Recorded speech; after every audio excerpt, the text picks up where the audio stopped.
Well, you sure are beautiful at 97. Are you kidding? Not at all.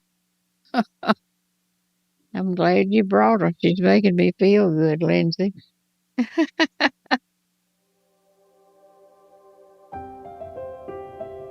Welcome to the Wisdom of Age podcast, where we journey with our elders back in time, learning about life as they lived it and the lessons they learned along the way. I'm Stacey Rain. When I first met 97-year-old Mary Alice Husted, she wasn't so sure about me or what I was doing with all my recording equipment. But she told me she'd do anything for Lindsay. Lindsay is her granddaughter, and when she heard I was doing this project, she suggested I talk with her grandmother. I'll tell you more about Lindsay in a bit, but first, I want you to meet Mary Alice. My name is Mary Alice Michael, married to Bill Husted. I was born May 30th, 1927. I just turned 97. Mary Alice, better known as Mike to her friends and family, was born and raised and spent nearly all her life in a small city in North Louisiana called Monroe. She was an only child, doted on by her parents. She said her mom was a country girl from Marion, Louisiana, who came to Monroe and got a job in a jewelry store. And her dad was an immigrant from Syria. My father came to this country in 1905 from Syria when he was 15 years old. And I think his parents sent him because Syria was having a civil war and they were killing each other. And they were getting all of those young boys out of Syria. And he came to Monroe because he had an older brother here, Joseph Michael. I looked this up and didn't see that Syria was having a civil war at that time, but I did see that there was a lot of instability in the area due to the decline of the Ottoman Empire and the lead up to World War I. Louisiana was a common destination for Syrian immigrants, apparently, as it was known for being a diverse place. And Monroe was growing at that time, making it a good place to come and eventually start a business. It wasn't uncommon for immigrants to come and join family members that were already there. She named several families who began lives in Monroe as Syrian immigrants. Mary Alice was raised in a Christian home, she said, with the example set primarily by her mother. How did your mom teach you to be faithful? I guess she lived the Christian life. But when I went to college, I never went to church. 4 years. Really? That surprises me. Why didn't you go to church in those 4 years? I guess nobody else was going. How did you get back to the church? When I married my husband. Her husband, as she stated earlier, was a man by the name of Bill Husted. I asked her to tell me a little bit about him. About the finest Christian man in Monroe and the best looking. He worked for the Salvation Army, the Gideons, the Mercy Ministries, deacon and Sunday school teacher at the church, Parkview Baptist and First Baptist. He was just a wonderful Christian man. And you can ask my son, Mike. Mike loves to say that he spent more time at the church than he did with him. He was always helping other people. Sounds like it. How did y'all meet? Real interesting.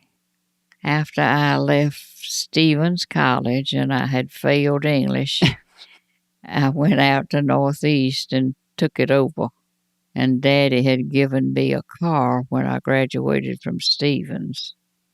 And I was picking up one of my friends on Rochelle Avenue, June Ellis, June Griffin, and Bill and Sonny Bub and another boy were standing out there catching the bus. And Griff said, "Can they ride with us?"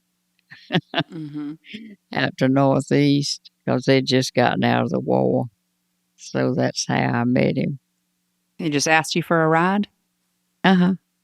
And then we went to LSU together, and he pledged Deke, and I pledged Tridelt. And my daughter-in-law, Mike's wife, when she met Mike and he brought her to our house, she was at LSU, and she said, "Ms. Husted, I can't believe Mr. Husted was a Deke at LSU." Why'd she say that?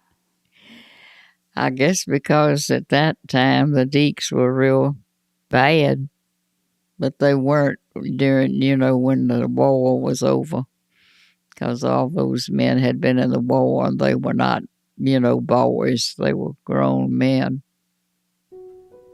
I asked her if he ever talked about the war, and she said he never went overseas. Instead, he was in California, working in the dental school there. When they went to LSU, he studied dentistry and also got engaged to Mary Alice. They graduated, came back to North Louisiana from LSU, and were set to get married. And we were getting married on the 3rd of June, and we came home from LSU, and my father dropped dead with a heart attack the week before the wedding. Goodness. So my mother pulled off a funeral and a wedding in 1 week. That must have been a difficult time for everybody. It was very, very sad and hard, and they just canceled the church wedding, and we got married at home. She doesn't remember a whole lot about the wedding, but later, after we talked, she showed me her wedding portrait, displayed proudly in her room. Mary Alice's dad left not only his family behind when he died suddenly, but his business as well. Her new husband stepped in to help. Well, because my mother talked him into it. He hadn't finished college because he'd been in the service, and she talked him into not going back to LSU because he was going to dental school, and to help her keep that business going. And so sure enough, from 1948 to 1988, H. Michael Wholesale Dry Goods was very, very successful until like Walmart and Sam's and, Yeah. got rid of the little stores in the country. H. Michael Wholesale serviced all the little retail stores in Rayville, Ruston, Winsboro, Bastrop, all around, and they had salesmen. And all those little retail stores had to close because of the Walmarts and the Sam's. So you probably paid pretty close attention to those stores starting to close their doors, huh? None. I pressed her a bit on this, asking if her husband worried to her, and she said no. So I'm not sure if they grew concerned about this or if they already had a new business plan in mind, perhaps making it less stressful than I would think. But they did, it seems, have a plan. They opened some sporting good businesses and opened 3 or 4, one downtown, one in West Monroe, one out by the college, and then the one on Forsyth. And they didn't last real long, but the one on Forsyth is still going. Mary Alice and Bill had 3 kids, their oldest Carol, then Billy, Lindsay's dad, then Mike, their youngest. Billy, who ran the business after his dad retired, recently passed away. Mary Alice said they kept telling him he had 6 months to live, but he ultimately lived 14 more years before he eventually succumbed to cancer.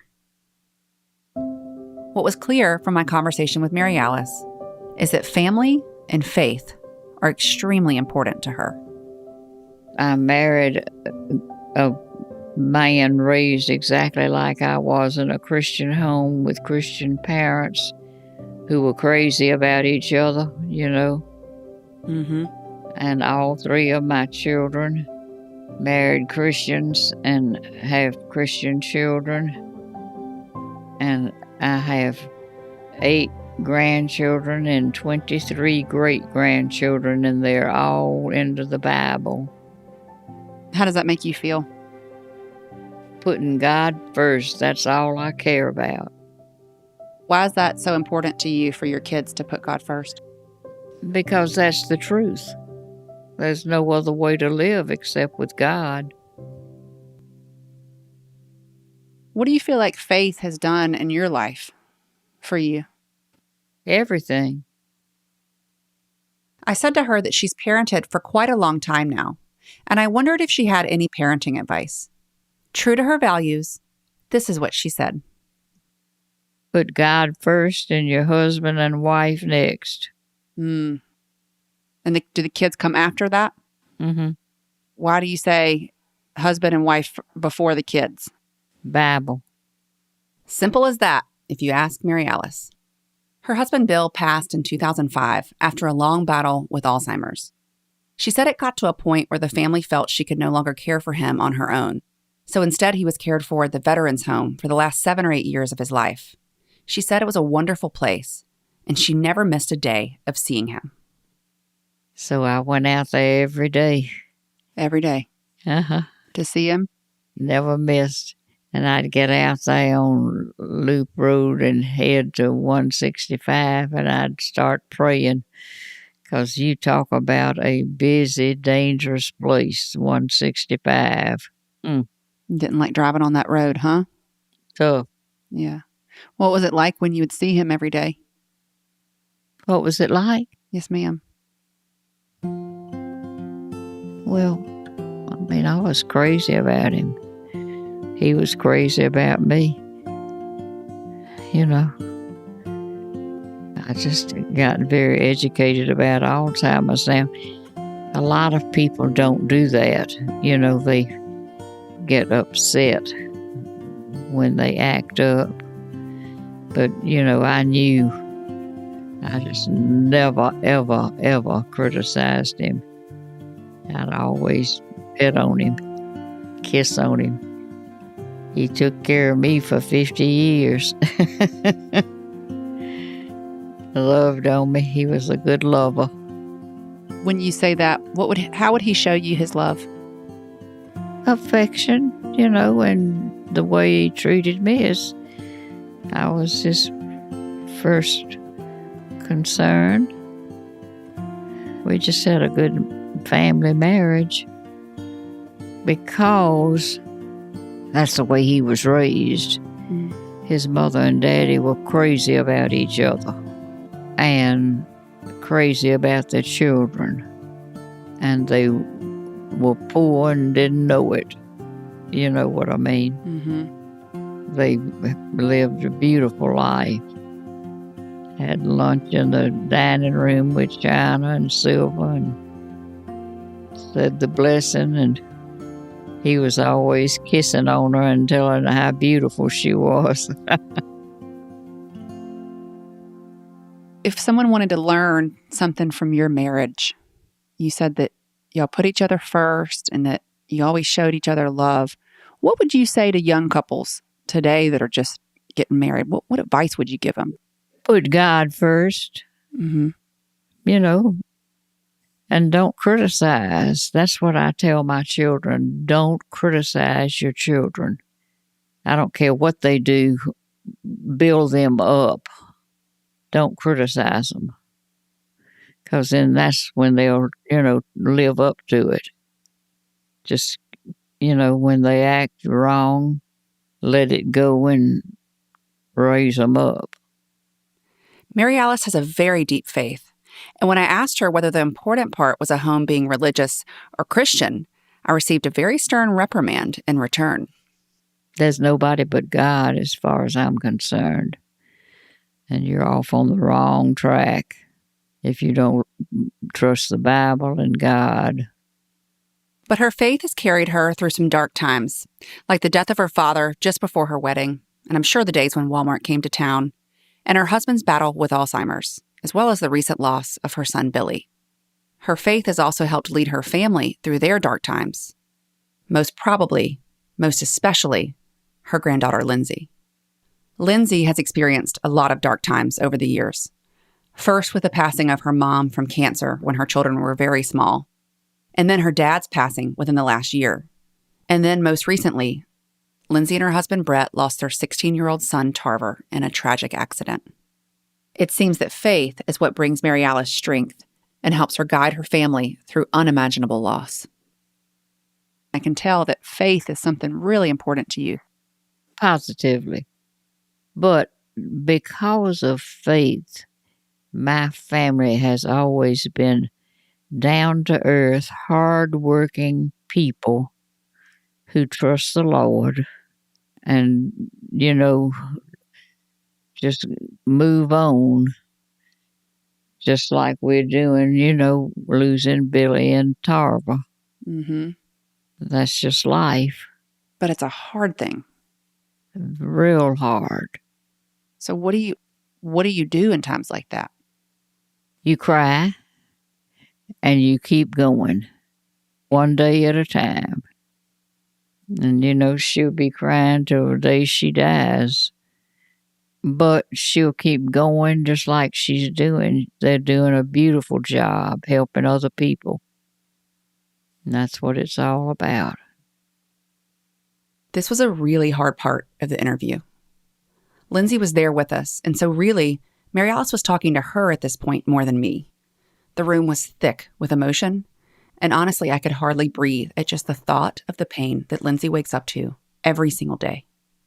But the incredible thing is, the thing that we never think we'll be able to do in the face of such devastating loss, Lindsay has done. She has just kept going. And even more, she's taking the light that Tarver had in him and carrying it forward. Tarver was known for his hilarious, fun-loving nature. He always seemed to be on a mission to make people smile, to make them happy.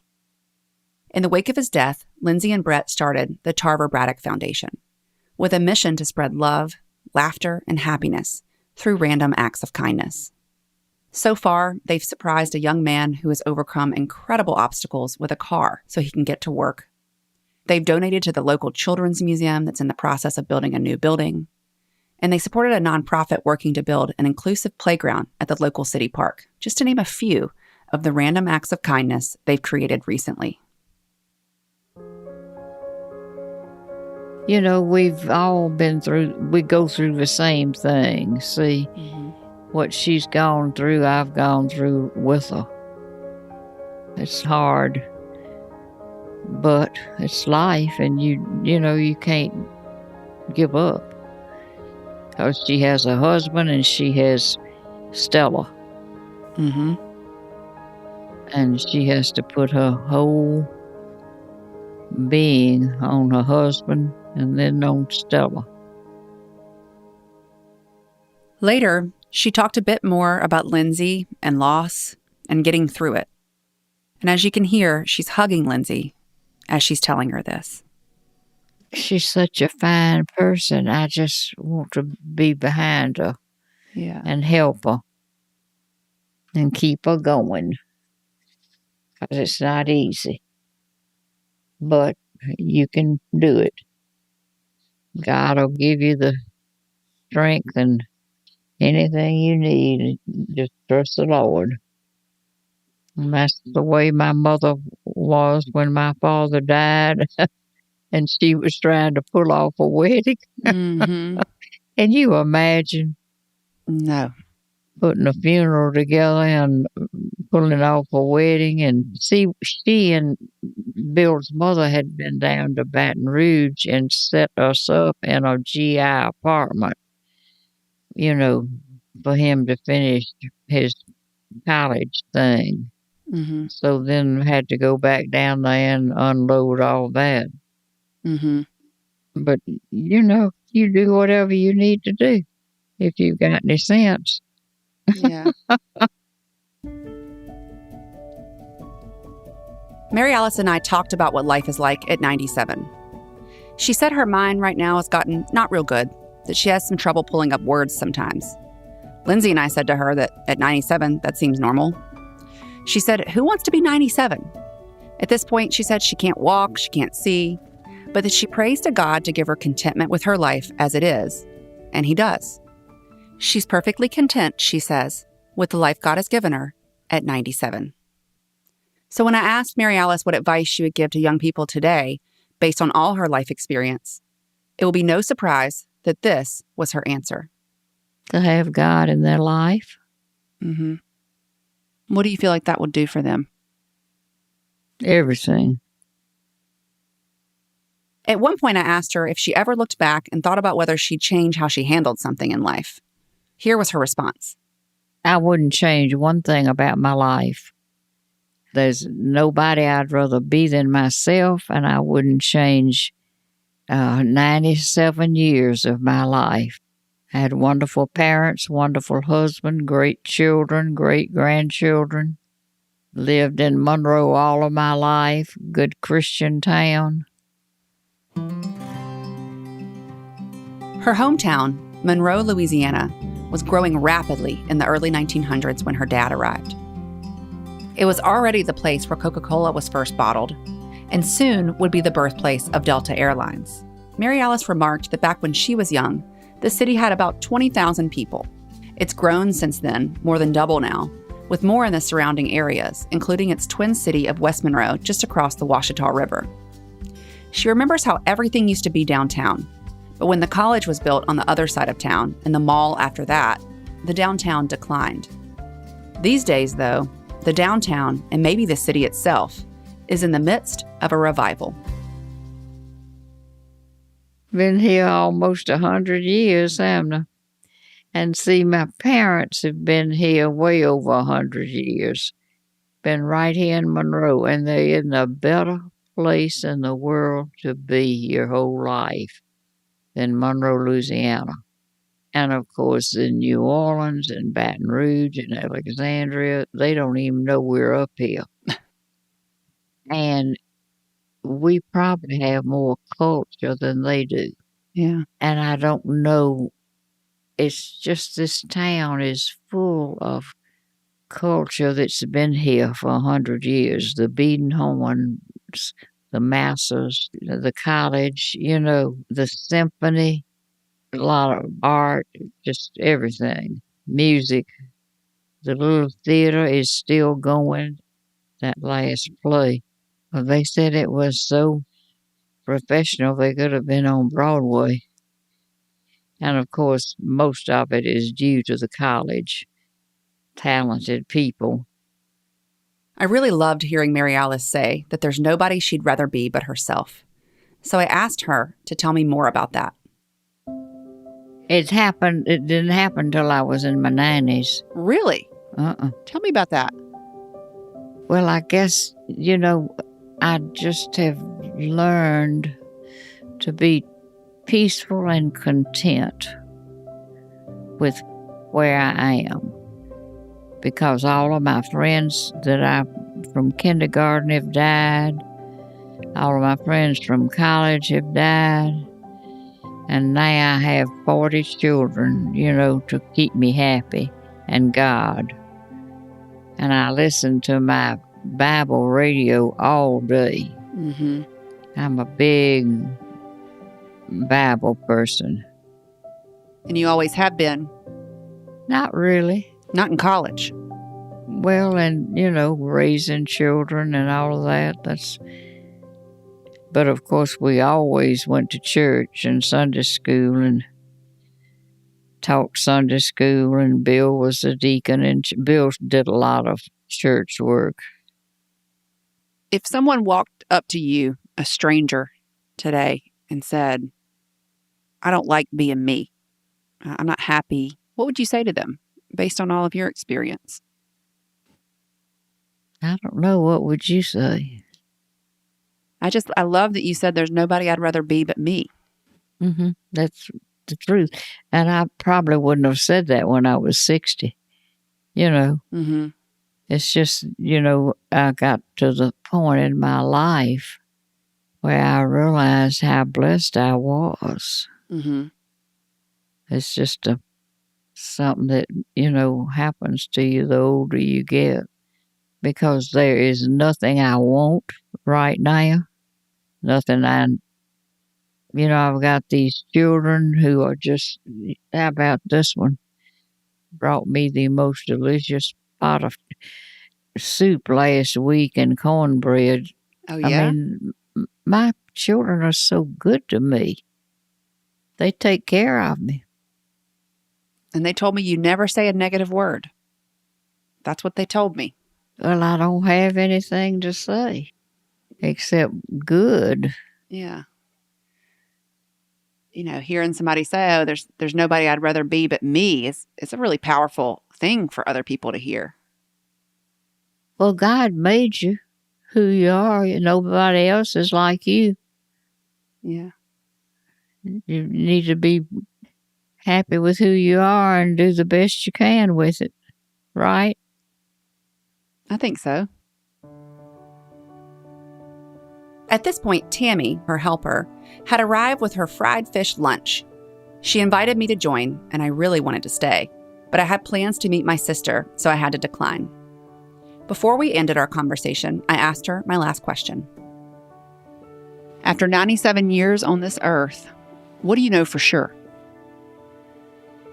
God, I'm ready. What do you mean by that? I know where I'm going. When I die, I'll be with Jesus.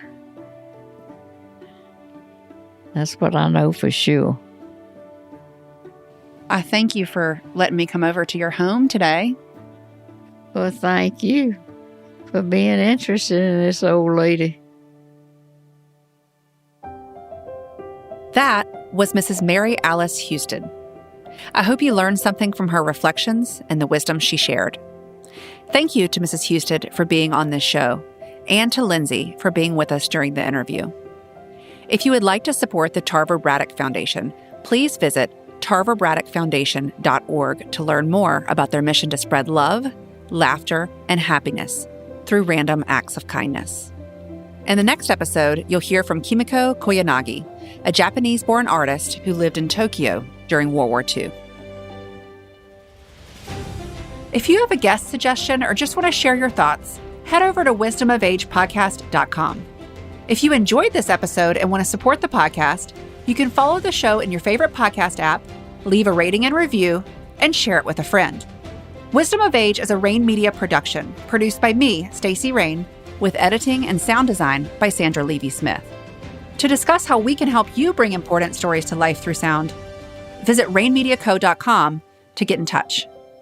Thanks for listening.